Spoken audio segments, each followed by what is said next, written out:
Live TV is supposed to bring us closer to the action, but sometimes it hits way too close. In this video, we're diving into 5 more truly horrific moments that aired live and stunned the world. From tragic accidents to terrifying surprises, these are the broadcasts that made millions gasp and left a permanent mark on television history. On August 23, 2010, what began as a peaceful morning in Manila, Philippines quickly spiraled into a national nightmare. A disgruntled former police officer named Rolando Mendoza hijacked a tourist bus in Rizal Park, holding 25 people hostage. Mendoza, 55, had been dismissed from the Philippine National Police months earlier over extortion charges he insisted were false. Desperate to clear his name and get his job back, Mendoza saw the hostage situation as his last shot at justice. But what started as a plea for reinstatement soon turned deadly. Inside that bus were 22 tourists from Hong Kong and 3 Filipinos, a driver, a tour guide, and a photographer. For 11 tense hours, the world watched as a standoff unfolded live on television. At first, things seemed somewhat under control. Negotiators managed to talk Mendoza into releasing several hostages. But as the day dragged on, his mood darkened. What pushed him over the edge was something he saw on the bus's TV. His own brother, Gregorio Mendoza, also a police officer, being arrested on live television. Gregorio had come to help calm the situation, but authorities suspected him of aiding the hijacking. Watching his brother taken away in handcuffs was the final straw. Mendoza snapped. The tension exploded into terror. One of the hostages, Mrs. Leong, would later describe how her husband had bravely tried to disarm Mendoza but was tragically killed. Through her heartbreak, she stayed strong, clinging to the hope of seeing her children again. As Mendoza's threats became more violent, the urgency to act grew. He warned over the radio that he had already harmed hostages and was prepared to kill more. Yet the police response was slow, confused, and ultimately disastrous. When the assault team finally moved in, things quickly went wrong. Mendoza, still watching the news coverage, was essentially getting a live feed of the police's every move. The media, without realizing it, had given him an edge. He fired shots as police tried to breach the bus, creating chaos and confusion. Officers hesitated, unsure how to proceed. They smashed windows, tried the back door, and retreated under fire. After hours of failed rescue attempts, snipers were finally ordered to take the shot. Mendoza was killed, but by then it was too late. 8 hostages had lost their lives. The survivors, some bleeding and in shock, stumbled out of the bus. Emergency responders rushed in, but the damage was already done. One of the most haunting moments came when the bus driver, Alberto Lubang, escaped and ran toward police, yelling that everyone was dead. His words hit like a gut punch and revealed just how badly the situation had spiraled out of control. The backlash was swift and fierce. In Hong Kong, where the victims were from, public outrage exploded. Families demanded justice. The Philippine government issued an apology, but tensions between the 2 regions simmered for years. A full investigation was launched, led by then Justice Secretary Leila de Lima, exposing one failure after another. It turned out the police had no real training in handling high-risk hostage scenarios. They missed key chances to neutralize Mendoza earlier. Worse still, the media's live coverage had unintentionally sabotaged the rescue effort. Several top officials were suspended or demoted, including Manila's police chief. The public demanded reforms, and they got some. New training programs were introduced, including a specialized tourist police unit. But for many, the changes came too late. The scars from that day still linger. Survivors and families continue to search for closure. The images from that day, the terrified faces, the broken glass, the heartbreak, remain etched into history. The Manila hostage crisis wasn't just a tragedy. It was a painful lesson in what can happen when preparation fails and desperation takes hold. It was December 14, 1982 in Rio de Janeiro, a day that would go down as one of the most haunting in Brazilian television history. Maria Erinalda da Silva, just 23 years old, walked into a TV studio with her 9-month-old daughter, Danubia, cradled in her arms. The baby was critically ill, suffering from a rare eye condition that caused severe bleeding and pain. Maria had spent months begging hospitals for help. She went from Pedro Ernesto to Souza Aguiar and others in between, only to be turned away each time. No beds, no doctors, no answers. Her daughter was slipping away, and no one seemed willing or able to stop it. Desperate and out of options, Maria turned to television. She'd heard that a show called Oppovo Nod TV sometimes featured real people's stories, often exposing injustice and corruption. The show was a popular mix of gritty reporting and sensationalism, hosted by big names like Wilton Franco, Wagner Montes, and Sergio Mamberti. It thrived on intense, emotional stories, and Maria hoped that maybe, just maybe, going on air could bring some help. She arrived at the studio around 11 a.m., anxiously waiting for the 1 p.m. live broadcast. When she was finally called to the stage at 1:40, Danubia's condition had gotten visibly worse. Holding her baby close, Maria told her story.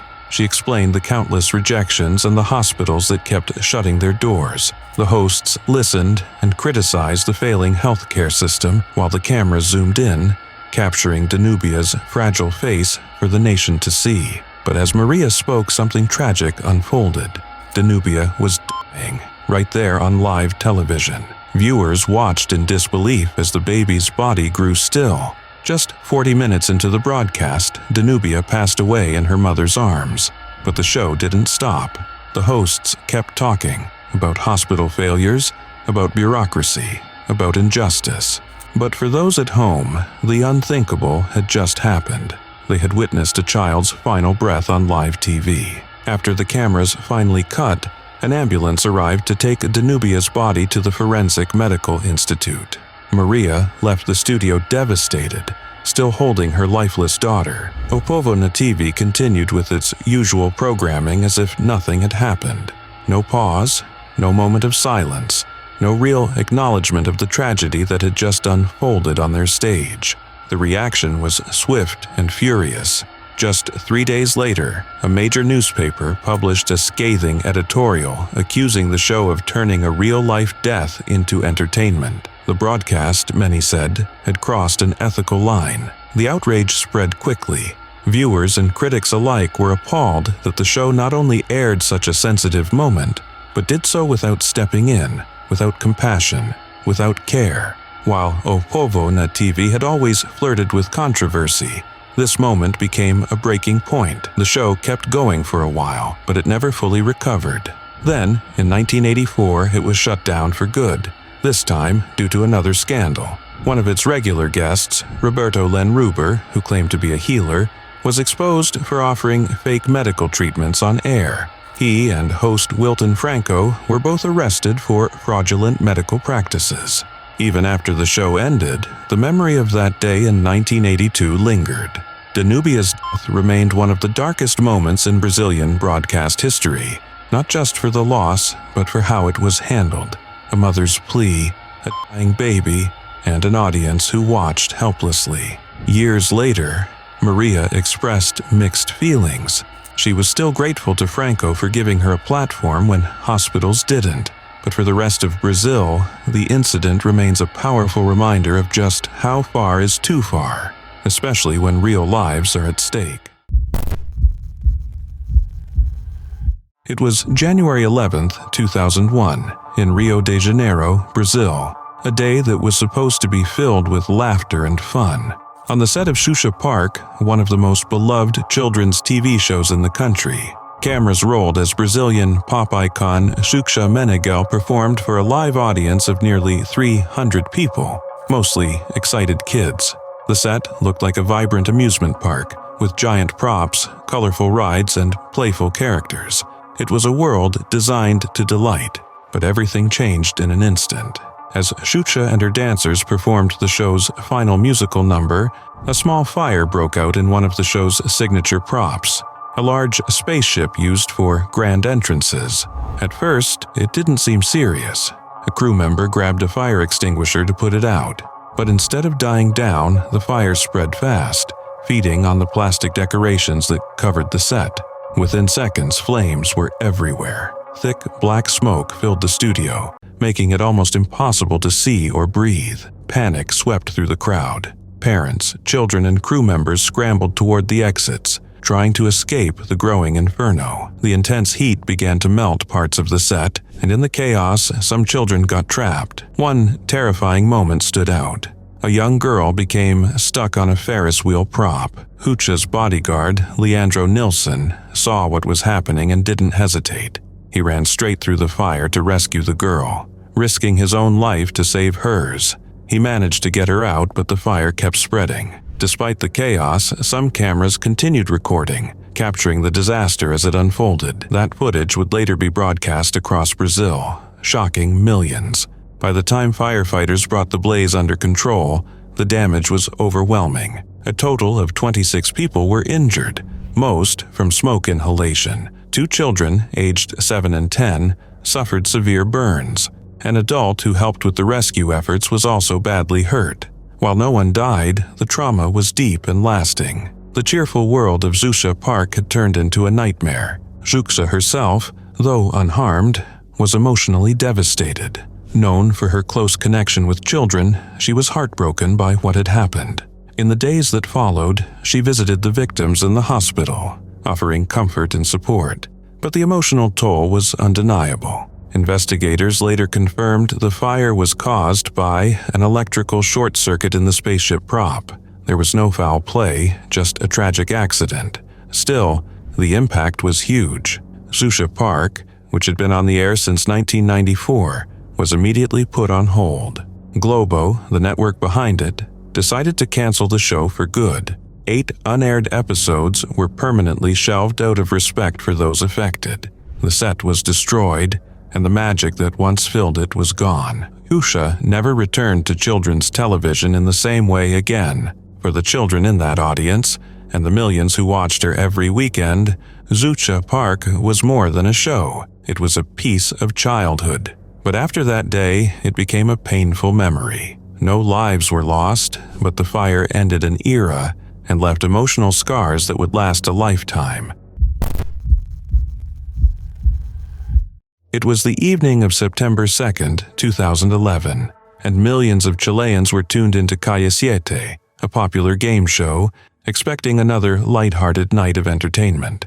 But suddenly, their screens went dark. A serious news anchor appeared, delivering a message that stunned the nation. A Chilean Air Force aircraft had disappeared over the Pacific Ocean. The plane, Aasa C212, had been carrying 21 people, including beloved television host Felipe Camiroaga and journalist Roberto Bruce.